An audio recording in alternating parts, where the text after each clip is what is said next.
pagi, Assalamualaikum warahmatullahi wabarakatuh. Selamat berjumpa lagi dengan saya Agus Waryanto, pendamping PKK Kabupaten Sumeneb, Provinsi Jawa Timur. Pada kesempatan kali ini kita akan sama-sama belajar tentang modul 5 tentang pencegahan dan penanganan stunting melalui pemberian stimulasi pada anak. Dalam pembuatan video ini saya buat dalam rangka pemenuhan tugas training of trainer pencegahan dan penanganan stunting bagi SDM Kesos atau SDM PKH yang diselenggarakan oleh Kementerian Sosial yang bekerjasama dengan Tanoto Foundation. Sebelum dilanjut, saya akan memberikan gambaran terlebih dahulu dengan apa yang disebut dengan stunting. Stunting adalah sebuah kondisi di mana anak memiliki tinggi badan yang tidak sesuai dengan usianya. Tetapi anak yang pendek belum tentu atau tidak sama dengan stunting. Kondisi stunting ini seringkali terjadi pada 1000 hari kehidupan pertama, yakni sejak dalam kandungan hingga anak berusia 2 tahun. Lalu apa yang menjadi pembahasan anak stunting?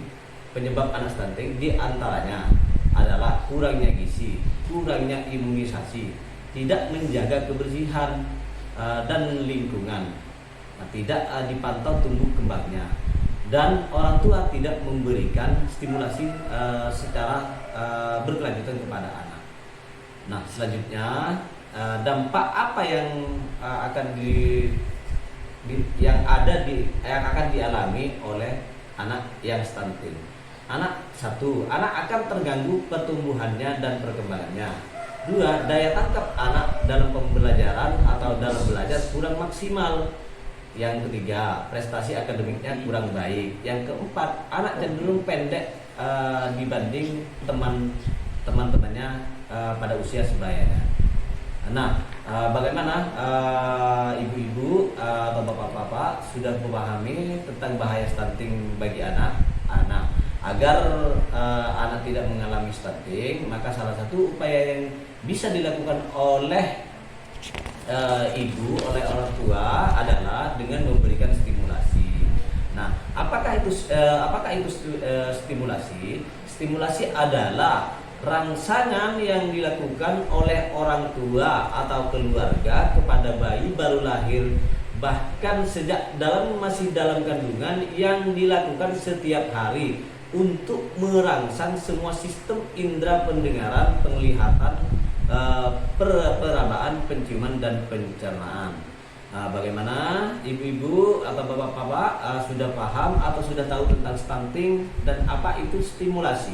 Dari yang usia 0 sampai 6 bulan ini, kebanyakan mereka banyak menyusui dan banyak tidur. Dalam usia 0 sampai 6 bulan ini, bayi ini banyak melakukan aktivitas-aktivitas dalam kesehariannya. Di antaranya bayi ini bisa tertawa, bisa berceloteh, bisa menegakkan kepalanya, bisa melihat mendengar musik-musik atau yang diperdengarkan. Nah, ibu-ibu, manfaat dari stimulasi pada bayi, kenapa otak bayi itu perlu kita stimulasi? Karena manfaat dari stimulasi ini terkait dengan 100 hari pertama dalam kehidupan. Nah, ibu-ibu dan bapak-bapak yang saya hormati, perlu saya sampaikan bahwa stimulasi bayi baru lahir sampai 6 bulan ini memerlukan stimulasi. Nah, kebetulan ibu-ibu, saya di sini ada boneka, di mana pada boneka ini, anggaplah boneka ini anak, ya, namanya anggap saja namanya Vira, gitu ya. Nama anak ini adalah Vira. Nah, ibu-ibu dalam menstimulasi anak, orang tua saat menyusui itu bisa sambil lalu mendongengkan atau menceritakan sesuatu, atau sambil menggendongnya dibawa ke depan rumah dan menceritakan apa yang ada di depan rumah, biar anak itu mendapatkan stimulan agar anak itu dapat terekam. Karena ibu-ibu karena bahasa bayi adalah bahasa orang tua. Nah selanjutnya ibu-ibu bayi ini bisa diajak ngobrol, bagaimana mengobrol dengan bayi. Nah setelah selanjutnya ibu-ibu karena bayi ini bayi usia 0 sampai 6 bulan ini perlu stimulasi, perlu kasih sayang agar bayi ini merasa aman dan nyaman berada di dekat orang tuanya. Nah, ibu-ibu dalam masa bayi dalam 0 sampai 6 bulan ini bisa dilakukan dengan cara satu, juga bisa membacakan buku ini, karena membacakan buku ini atau membacakan dongeng ini menjadi banyak pemahaman kosakata.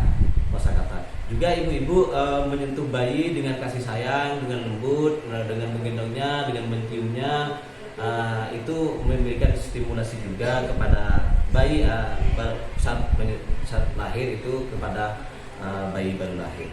Dan juga bisa diajak dengan bermain ibu-ibu. Contohnya ketika mengajak bermain bayi usia 0 sampai 6 bulan, kita dengan bermain dengan ciduba gitu kan. Ini adalah permainan yang sederhana yang bisa dilakukan, bermain yang bisa dilakukan kepada anak usia 0 sampai 6 tahun. Nah ibu-ibu, mungkin pada kesempatan kali ini seperti fase-fase seperti itu yang bisa saya sampaikan kepada ibu-ibu. Nanti kita bisa bertemu dengan saya lagi di pertemuan berikutnya. Saya ucapkan terima kasih. Wallahul muwaffiq ila aqwamit thoriq. Wassalamualaikum warahmatullahi taala wabarakatuh.